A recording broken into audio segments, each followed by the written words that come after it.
Gab na tambalan ng megastar na si Sharon Cuneta at Gabby Concepcion ay isa sa pinakasikat na love team noong 80s.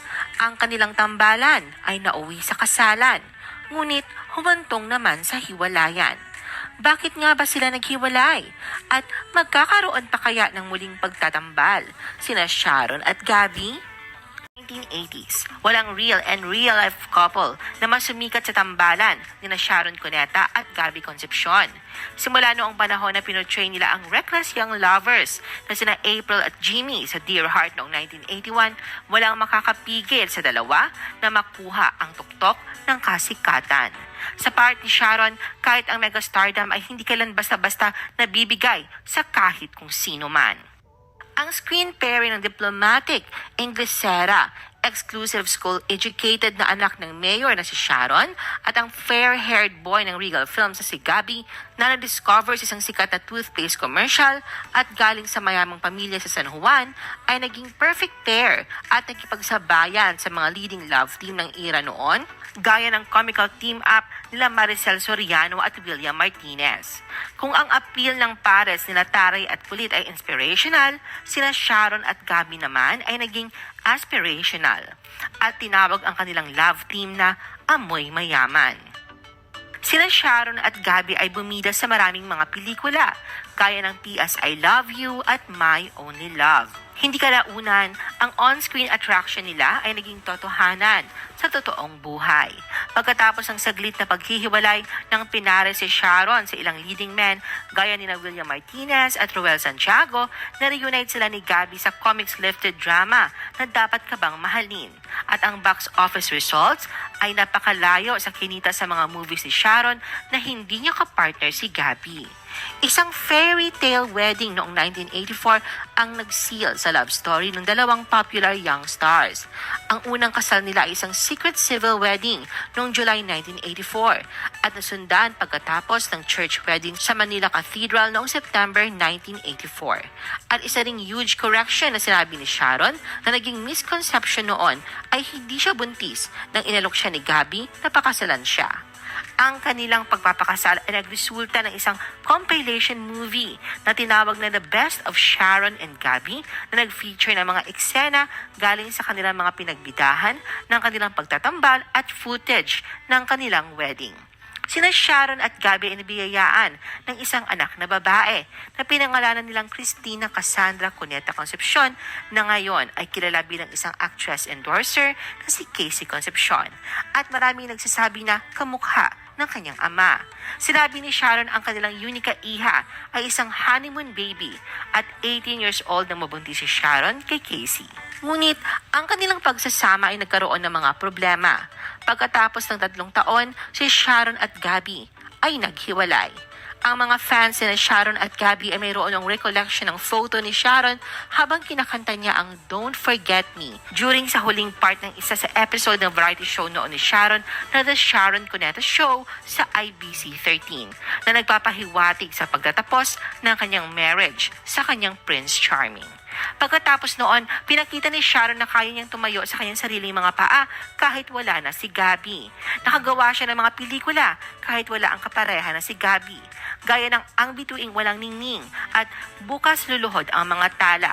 Pinatunayan ni Sharon na kaya niyang tumayo sa kanyang sariling mga paa at gumawa ng mga pelikula na tatabo sa takilya. Ngunit ang kanyang unang pelikula na ginawa pagkatapos ng kanilang paghihiwalay ay hindi naging big box office kung i-compare natin sa standards ng ibang pelikula ni Sharon. Ang pelikula ay ang Pasan Ko Ang Daigdig. Ito ang unang collaboration niya sa direktor na si Lino Broca. Si Gabby naman ay naging sought-after leading man. Nanalo at nakatanggap ng 2 Gawad Urian trophies para sa Makiusap sa Diyos bilang supporting actor at Narito Ang Puso Ko bilang best actor.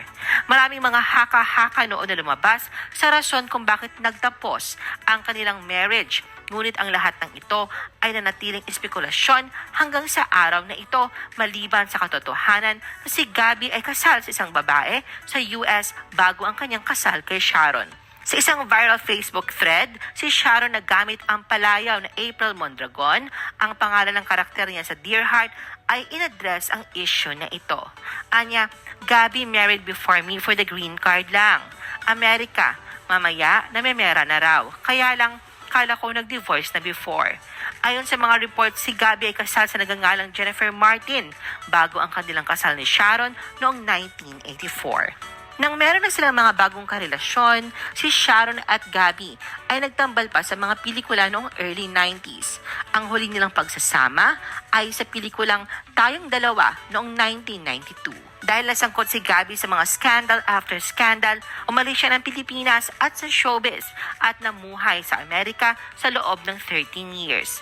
Nagkaroon ng grand homecoming si Gabby noong 2008 at gumawa pa nga ito ng pelikula kasama ang kanyang anak na si Casey. Pagkatapos ng maraming taon, ang pagkakalayo nila sa isa't isa ay nagresulta na hanapin nila ang kanilang personal happiness. Si Sharon ay kinasal sa abogado na si Francis Kiko Pangilinan na naging senador, habang si Gabby naman ay ikinasal sa United States sa isang non-showbiz girl na may pangalan na Genevieve Gonzalez. Walay sina Gabby at Sharon, ang mga Sharonians ay sumusuporta pa rin kay Sharon at sa love team nila ni Gabby. May mga chismis noon na lumabas na magbabalik big screen ang former golden couple. May mga media na nagre-report sa mga negotiations para sa isang movie reunion, ngunit ang mga planong ito ay hindi natuloy. Until noong February 9, 2018, a few days bago ang Valentine's Day, ang isang online version ng Sharon Gabby commercial para sa isang fast food chain ay nag-trending online. Within a day, pagkatapos itong i-upload, ang video na may music classic song na Kumusta Ka ay nakakuha ng over 3 million views. At pagkatapos, inere ito sa TV. Pinag-usapan ang on and off screen couple na nawala ng napakatagal sa ilang minuto lang na magkasama sa isang frame. Matapos ang kanilang collaboration sa isang commercial ay hindi pa nagsama muli sina Sharon at Gabby.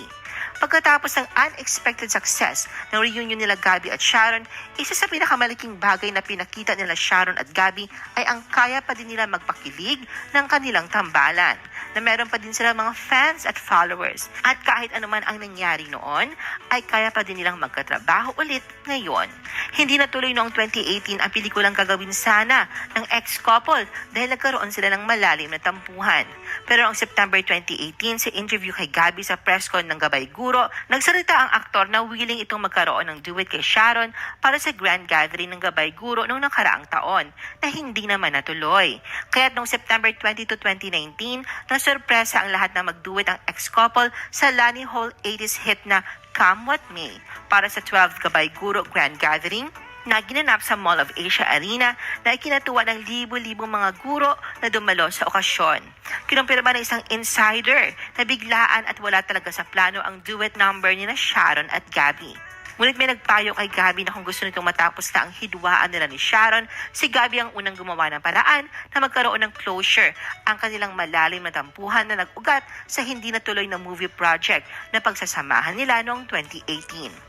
Kaya nag-heart-to-heart ang dalawa sa backstage ng Mall of Asia at pinakinggan sa Spotify ang suggested song na Come What May na mabilis na napag-aralan ng musical director na si Mel Villena. At ngayong March 2021, kinilig ulit ang Sharon Cuneta Gabby Concepcion fans dahil sa bagong Instagram post ng megastar nitong Martes ng gabi, March 23. Isang larawan na gawa ng isang fan ang pinost ni Mega, isang collage kasama si Gabby at ng anak nilang si Casey Concepcion. Caption ni Sharon, "This girl is the very best thing we ever did together. Right, Papi?" At Concepcion Gabby. #once we were a family. May reply din si Sharon sa isang fan na nagkomento ng happy family. Sinabi ni Sharon na family na lamang ito dahil nawala na ang salitang happy sa nasabing larawan. Excited ka ba sa next reunion ni na Sharon Cuneta at Gabby Concepcion?